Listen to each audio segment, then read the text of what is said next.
to all of you. I am your science teacher Pragya Sharma. Almost everybody would know me well because we have studied together in class 7. I congratulate you all for because you have been promoted to class 8. So I hope you all had a very good result in science, and this year also we will be studying together, and but this is a very big class. You understand that class 8 is a board class. We will have board examination and it's a big class, so you have to really work hard for this. And इस साल बहुत punctuality से बहुत attentive होकर हमें सारी classes पढ़नी है, and we have to be regular in school, regular with our classes. Okay. So before starting this, you all have NCERT books in your syllabus. So let me show you the NCERT books. This is the book that you have to study. Okay, this is your NCERT book, class 8 की NCERT के through जो book चलती है, ये book आपके syllabus में है, and we will be studying this book line by line. Okay, word to word, एक लाइन आपको पढ़ाई जाएगी इस बुक की. We will solve exercises, we will solve the questions. I will ask you to underline the important points in the book itself. So it's very important that you all have this book. Okay, so those who have not purchased this book yet, please bring this book, please purchase this book by tomorrow. Today I will be taking your introduction class from chapter 1. I will teach you chapter 1, all the important points and the basic knowledge today. And from tomorrow we will be studying line by line. So it's very important that you all bring class 8 book tomorrow with you, and we will study from the book. Today let's start. So those who have this book, they can open chapter number 1. This chapter number 1 is crop production and management. This chapter is crop production and management. So open your books, those who have this book. And the rest students, this is very important. Make this note. You have to make 2 notebooks for science subject. One notebook will be of term 1 and the other notebook will be of term 2. ठीक है? 2 notebooks आपको बनानी है. एक में हम term 1 तक का काम करेंगे, एक में हम टर्म 2 का काम करेंगे. जो टर्म 1 की नोटबुक है, क्लास वर्क जो क्लास में करवाया जाएगा, द होमवर्क जो भी आपको दिया जाएगा, वो सारा काम आपको उसी नोटबुक में करना है. ओके, और ये नोटबुक्स रेगुलरली चेक करी जाएगी after every some days, every week. हम आपसे बोलेंगे कॉपी स्कूल में लाके डिपॉजिट करने का until there are online classes, है ना. तो कॉपीज में काम एकदम डेट वाइज होना चाहिए. आज जो होमवर्क मिला है वो आज ही आपको करना है, एंड कॉपी में पूरा काम कंप्लीट होना चाहिए. हम किसी भी दिन आपसे नोटबुक्स मांगेंगे चेक करने के लिए. Okay, so all this work has to be done in your term 1 science notebook. Now the chapter 1 is crop production and management. Now what are crops? पहले तो हम टॉपिक को समझ लें कि चैप्टर का नाम जो है इससे हमें क्या समझ आता है. तो the first word is crop.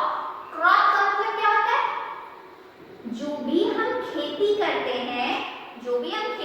हैं या खेत में लार्ज स्केल पे, बड़े एरिया में जब हम कोई खाने की चीज, गेहूं, चावल, बाजरा या फिर कोई फ्रूट्स, वेजिटेबल्स, ये सब भी हम उगाते हैं. तो जो हम बड़े लार्ज स्केल पे करते हैं, ज्यादा क्वांटिटी में जब हम किसी चीज को उगाते हैं, तो those are known as crops.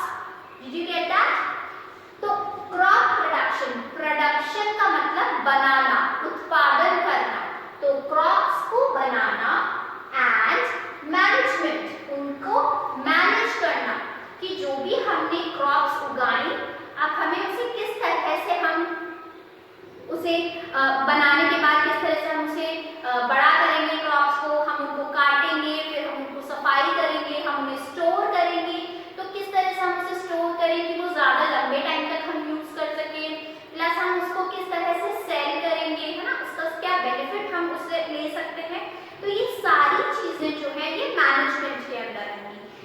Topic becomes crop production and management. ठीक है, चैप्टर का नाम सबको क्लियर है, हम इसमें क्या पढ़ने वाले हैं उसका आइडिया भी आपको इससे हो गया होगा। So the first thing is, देखिए कोई भी फार्म होता है या खेत होता है, उसके अंदर हमने देखा है इस तरह की क्रॉप्स, इन्हीं को तो हम क्रॉप्स कहते हैं। ठीक है, तो आपको पता है ये सारी जो क्रॉप्स हैं ये सब कहाँ पे उगती हैं? ये सब फार्म्स में उगाई जाती हैं। तो इन्हीं के बारे में हमें पढ़ना है कि किस तरह से ये क्रॉप्स उगाई जा रही हैं, क्या इसका प्रोसेस होता है और हम किस तरह से इसे मैनेज कर सकते हैं, वो सब हम इसमें पढ़ेंगे। ठीक है, तो स्टार्टिंग विद द चैप्टर हमें ये समझ आना चाहिए कि अर्थ पर जितनी भी चीजें हमें मिलती हैं, ठीक है, जो भी ग्रीन प्लांट्स हैं उनको हम यूज करते हैं अपने फूड के लिए। हम लोग जो है ह्यूमंस या एनिमल्स, हम अपना खाना खुद नहीं बना सकते हैं। ये हमने लास्ट क्लास में पढ़ा था, क्लास 7 के अंदर हम पढ़ते रहे ये चीज कि we can not make our own food, हम अपना खाना खुद नहीं बना सकते, हमें ग्रीन प्लांट्स की मदद लेनी होती है अपना खाना बनाने के लिए। All living organisms on earth depend on plants for their food. जितने भी living organisms हैं वो अपने खाने के लिए किन पर डिपेंडेंट है? ग्रीन प्लांट्स पर। Plants make their food by the process of photosynthesis. ये बात तो हमने क्लास 6 में ही पढ़ी थी कि जो प्लांट्स होते हैं वो अपना खाना कैसे बनाते हैं? फोटोसिंथेसिस से। Okay. Next is animals get their food from plants to carry out different life processes. और हम जो एनिमल्स हैं, हम ह्यूमंस जो हैं, हम क्या करते हैं? प्लांट से खाना लेते हैं ताकि हमारी बॉडी फंक्शन कर सके और हम लाइफ की अलग-अलग प्रोसेसेस में एक्टिवली पार्टिसिपेट कर सके। यहाँ तक की बात समझ में आई? The next comes crop, जो हमारे चैप्टर का नाम था क्रॉप प्रोडक्शन एंड मैनेजमेंट। तो the first thing is what is crop? Crop actually में होती क्या है? What is the definition of crop? Large scale cultivation of similar types of plants on small piece of land. जब हम large scale पे, बड़े scale पर production करते हैं, कल्टीवेशन करते हैं या उगाते हैं एक तरीके की crops, similar type, similar means सिर्फ एक ही तरीके की क्रॉप्स को अगर हम बड़े एरिया में उगाते हैं तो हम उसे कह देते हैं क्रॉप। जैसे हमारे पास एक खेत है, लार्ज एरिया हो गया, उस लार्ज एरिया पे लेकिन हमने जो प्लांट्स उगाए हैं वो सब एक ही तरीके के हैं। जैसे हमारे एक खेत के अंदर हमने सिर्फ गेहूं उगाए हैं, सिर्फ गेहूं उगाए हैं, तो ऐसा जो लार्ज क्वांटिटी में प्रोडक्शन होगा उसी को हम क्या कह देंगे? क्रॉप। ये वाली बात समझ में आई? द नेक्स्ट कम्स क्रॉप का प्रोडक्शन। ये देखो यहाँ पे इस पूरे खेत के अंदर सिर्फ एक ही तरीके के प्लांट्स उगे हुए हैं, इस पूरे खेत के अंदर एक ही तरीके के हैं, इस पूरे के अंदर एक तरीके के प्लांट्स दिख रहे हैं और इस खेत में भी सिर्फ एक तरीके के प्लांट्स उग रहे हैं। तो हम समझ गए क्रॉप क्या थी? लार्ज एरिया के अंदर सिमिलर टाइप के प्लांट्स, सिर्फ एक ही तरीके के प्लांट्स हमने उगाए हैं तो हमने उसे कह दिया क्रॉप। अब ये क्रॉप कैसे प्रोड्यूस करी जाती है या बनाई जाती है? Crop plants are grown in a field on a large scale. ये वाली बात हमें समझ में आ गई। Now the next topic is based on climatic conditions. सबसे पहले जो क्लाइमेट है, जो नेचर है, नेचर में जो क्लाइमेट हो रहा है, जैसे जो भी हमारा टेम्परेचर है, बहुत गर्मी हो रही है या बहुत ठंड है, तो टेम्परेचर के बेसिस पर। नेक्स्ट टर्म होता है ह्यूमिडिटी। ह्यूमिडिटी का मतलब होता है कि जो हमारी एयर है इसमें कितना वाटर वेपर प्रेजेंट है ना, कितनी वाटर ड्रॉपलेट्स यहाँ पे प्रेजेंट है, वही जो वाटर का कंटेंट है इस एयर के अंदर, उसी को हम ह्यूमिडिटी कह देंगे। तो कितना ज्यादा पानी है, जब पानी होता है या ह्यूमिडिटी होती है तो हमें चिपचिपाहट महसूस होती है। दैट चिपचिपाहट जो हम बोल देते हैं ना कि बहुत आज तो ऐसा मौसम हो रहा है, बहुत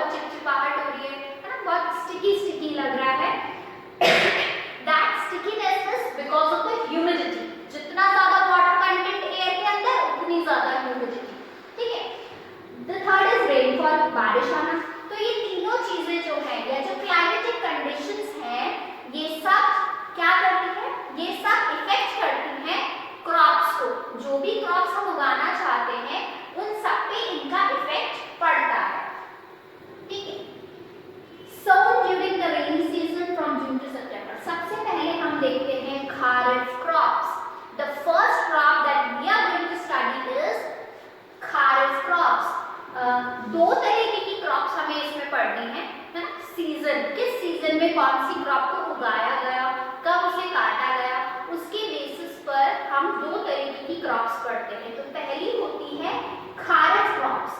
खारिफ क्रॉप्स क्या होती है? सोन, सोन मतलब उगाना। सोन ड्यूरिंग द रेनी सीजन, बारिश के मौसम में उगाई जाएगी। बारिश का मौसम इंडिया में कब होता है? जून से सितंबर इन इंडिया, जून से लेकर सितंबर तक बारिश का मौसम होता है। और इस बारिश के मौसम में जो भी क्रॉप्स हम उगाते हैं वो उन्हें हम क्या कहते हैं? खारिफ क्रॉप्स। जैसे क्या क्या एग्जांपल हो सकते हैं? ये कॉर्न हो सकता है, भुट्टा है ना, मेज, मक्का जैसा हम कहते हैं, कॉटन हो सकती है ना। तो ये हो जाएंगे इसके एग्जांपल्स। ओके, नेक्स्ट तरह की क्रॉप होती है रबी क्रॉप्स या rabi crops. Rabi crops are sown during the winter season, जो सर्दी का मौसम होता है उसमें उगाई जाने वाली क्रॉप्स उन्हें हम बोल देते हैं rabi crops. That is from October to March. सर्दी इंडिया में कब पड़ती है? अक्टूबर से शुरू होकर मार्च में खत्म हो जाती है। तो अक्टूबर से मार्च के बीच में जो क्रॉप्स उगाई जाती हैं उन्हें हम कह देते हैं rabi crops. Okay, so process of crop production ये हम कल की क्लास में पढ़ेंगे। आज की क्लास के लिए इतना ही था। बेसिक इंट्रोडक्शन मैंने आपको इस चैप्टर का दिया है, क्योंकि आज सब बच्चों के पास बुक्स नहीं होंगी इसलिए आज लाइन बाय लाइन नहीं पढ़ाया है। ये फर्स्ट इंट्रोडक्शन क्लास था। From tomorrow you all have to bring your NCERT books for science and we will start our chapter tomorrow. From tomorrow we will read the book line by line and you all have to purchase this book. It's very important that you have this book from day one. पहले दिन से ये book आपके पास होनी चाहिए, तभी आप अच्छे से साइंस में पढ़ पाएंगे। बिना बुक के आपको पढ़ाई इजी नहीं होगी।